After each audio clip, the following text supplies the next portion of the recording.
A multi-pre-shared key or MPSK allows wireless devices to connect to a single SSID using one of several passwords.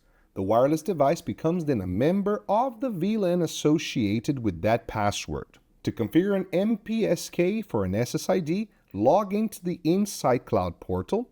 If you have an Insight Pro account, select the organization and choose your network location.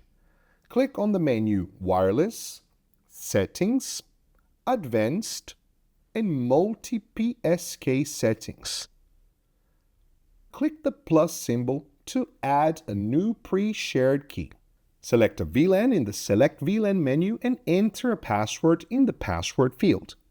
Please note that wireless devices will use this password to connect to the SSID and join the associated VLAN. Enter a name in the key name field and then click Add.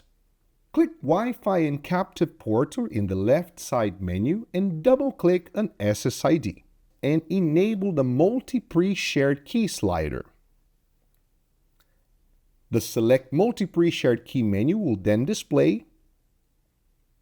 Expand the Select Multi-Pre-Shared Keys menu and select the pre-shared keys to use with this SSID. Click Save and Done. For more information about multi-pre-shared key and Insight, please visit insight.netgear.com.